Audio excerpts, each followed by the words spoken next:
Jinoyat va jazo. Dal shu chaqda tuyuqsiz qorong'i tunda chaqmoq chaqqandek butun koinotni zilzilaga solgan bu ovoz bilan tangla qizining ovozi, aynakni to'rvagan miskin qiyofati, uning barliq pushaymonlik xiyollari shu yerda chippida uzildi.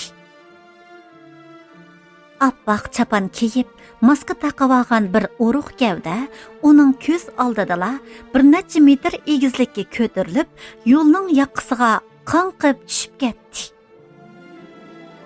Yana shu vaqtning o'zida chirrida qilgan bir dahshatlik sirkilish ovozi bilan bir dona motosiklet necha piqirab, dahshatlik o't chachiritib, qop-qora bir gavdani so'ragunicha heliqi oq chaponliqning yeniga tushib ketdi.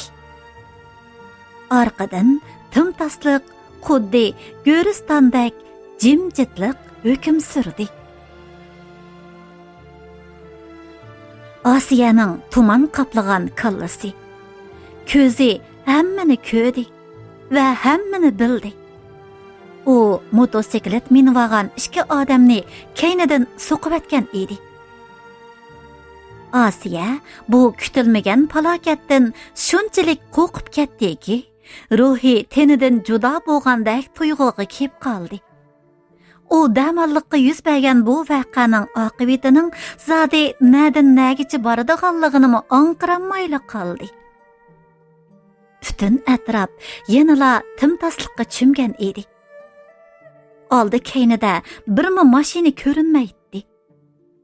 U xudini yo'qotgan holda yo'lning o'ttirsida to'g'risiga turib qolgan mashinasidan dir-dir titirganicha tushib, yo'lning qirig'i keldi. Necha metr nerida, ko'tirma yo'lning tubida sunaylanib yotgan oq chaponliq gavda aniqla ko'zga tashlanib turadi. Motosikletning chiroqlari hali ham yenib turadi. Asiyaning qorong'ulikqa ko'ngan ko'zlari o'zidan necha qadamlar nerida ingravotgan bir yigitning gavdasini ko'rdi. Yigit beshini zo'riqib ko'tarishga tirishayotdi. Tamoman zaiflashgan o'ruq tenida beshini ko'targidek mador asla yo'q edi. Ovozimi yerning tegidan chiqayotgandekla jonsiz edi.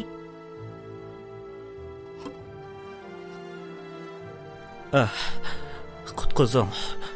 Bizni qutqizib eling. Qora gavdaning ming tasta zo'riqib ko'targan beshi shiliqqida yerga tushib ketdi.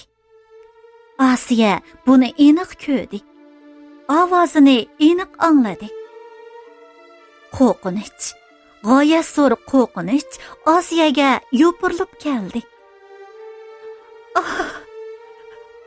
Men nemish qilib qo'ydim. Men odam o'ldirib qo'ydim.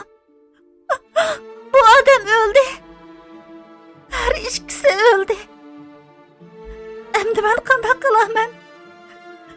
Endi xalqi olamga qandaqmi qaraman? O'zimni nada ko'raman? Qizimga nima deyman? U meningdan qanchalik nafratlanib ketdi. Erimchi, men nima qilib qo'ydim?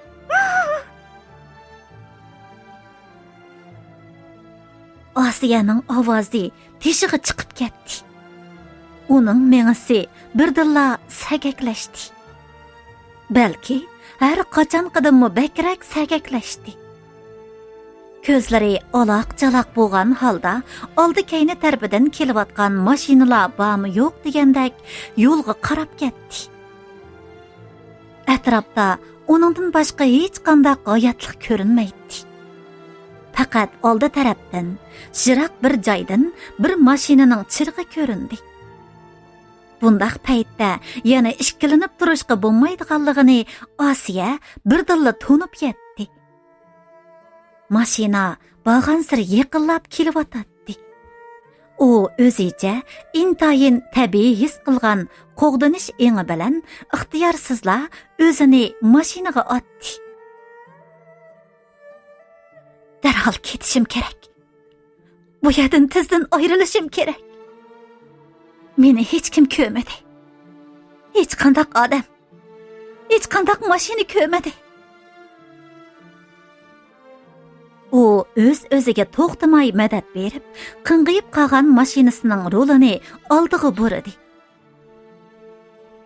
Bo'g'iliq bo'ldi.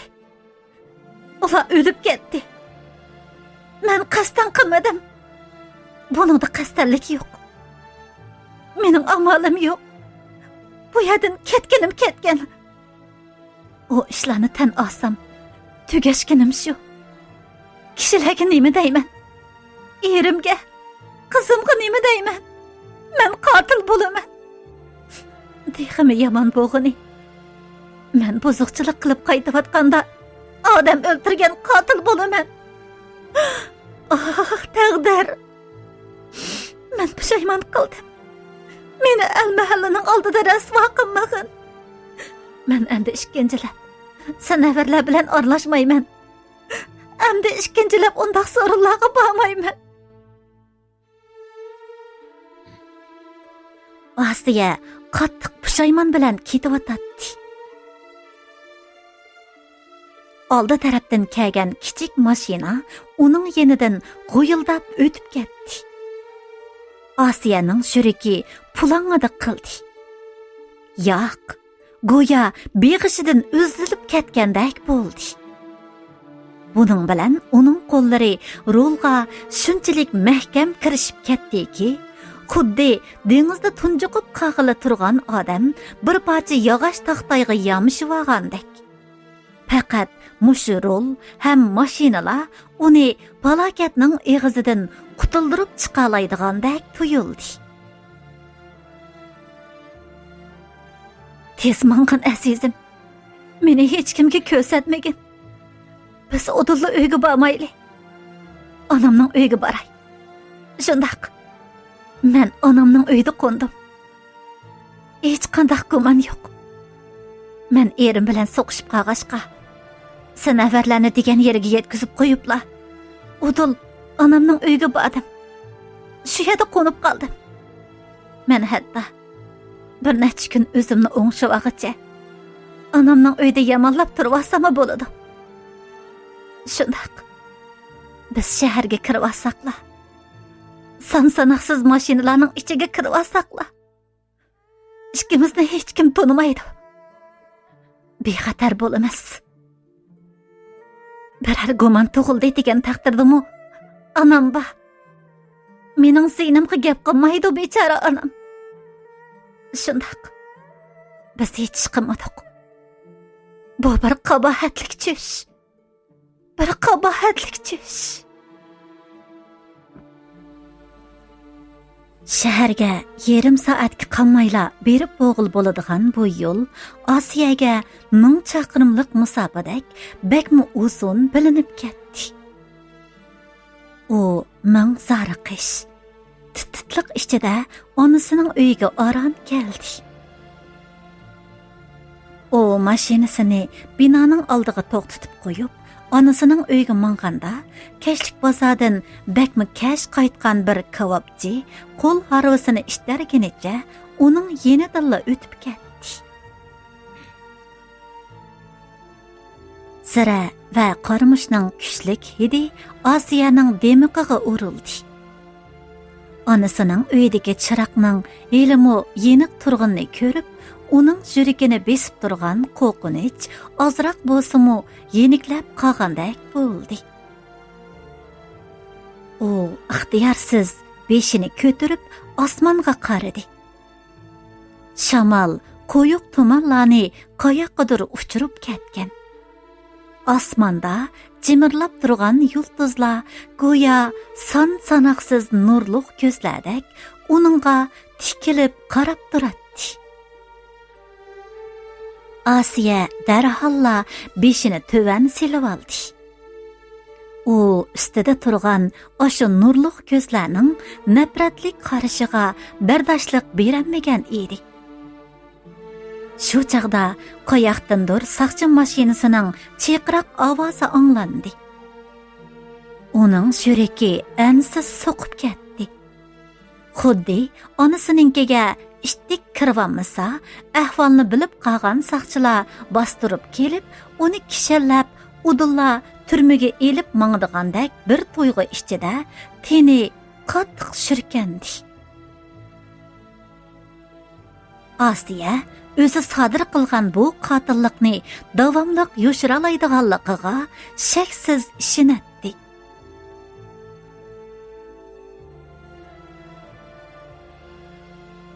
Kishilik hayot to'limi qisqa ham azobli bo'ladi.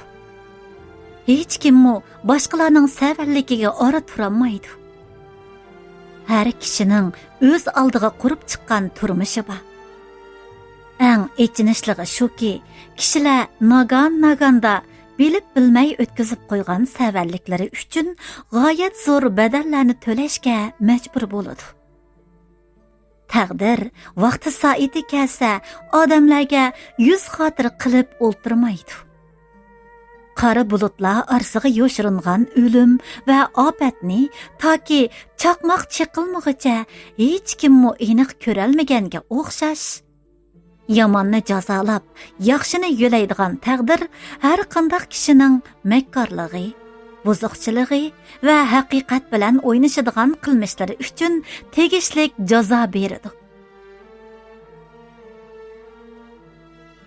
Asiya onasiga bir do'stining tug'ilgan kuni o'ltirishidan kech qaytganligi sababli eriga yolg'on so'zlashga majbur bo'lganligini, biroq o'zini surishtirib qolsa baldirli qaytib kelgan deb qo'yishini, tili qisilgan, yuzlari ko'yishgan, nomusdan bo'g'ilgan holda o'tindi. Ana uningga ozroq koyigandan keyin ma'qul bo'ldi. Asiya onasining ma'qulligini elib, ko'ngli ozroq joyiga tushgandek qilsa-mu, ammo yuragi kechicha ansizlikdan qutulolmadi. Heliqi oq va qora kiyimlik baxtsizlarning qorong'ulik ichida so'zilib yotgan ko'rinishi kechicha uning ko'z oldidan neri ketmadi. Faqat opsi saharda turgandala ko'zlari ozroq yumilgandek qildi va alang-salang tush ko'rdi.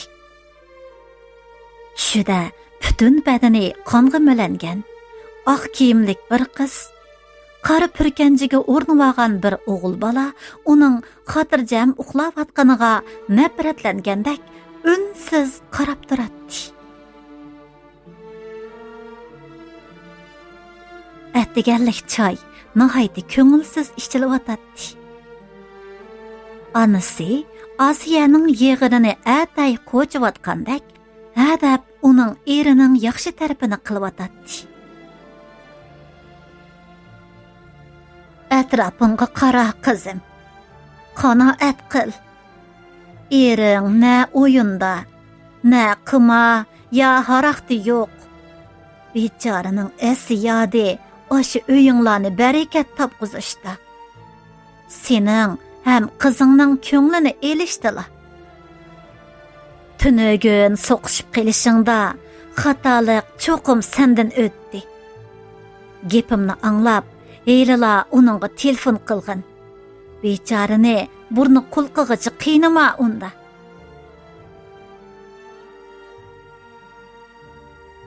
Bo'ldilar opa. Telefonimning toki oqshom baldirli tugagan. Heli udulli uyga boray. Ma'qul. Men bildim ana. Dedi Asiya yuragi puchlangan holda. Haqiqatan uning telefonida oqshomlar to'qqanmagan edi. Sanavar kimlar bilandir soatlab so'zlashib, noynaqshib yurib, telefonining to'kinimi qo'ymagan edi.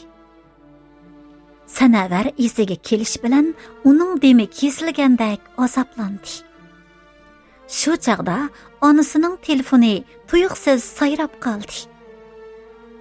Asiyaning shuriki jiddiy og'di. Nemishqidir bir ko'ngilsizlik hozirla yuz beradigandek tuyuladi. Voy balam, sizmidingiz? Ha. O oqshom meningkiga kelibdi ekan. So'rasam sizdan ruxsat oldim dedi bolam. Shunga. Ha?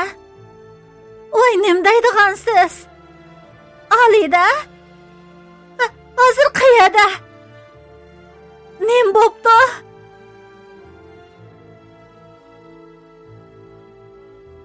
Anasi telefon trubkasini hatto naga qo'yishnimi unutgandek Osiyaga qo'rqinish ichida daqiqa tikilib qarabla qoldi. U chiroyi totirib, o'ziga qarab qaytibli qolgan qiziga Alidaning mijozi yo'q. Hozir shaharlik doktorxonada ekan. Tez bo'l Osiya. Doktorxonaga boraylik.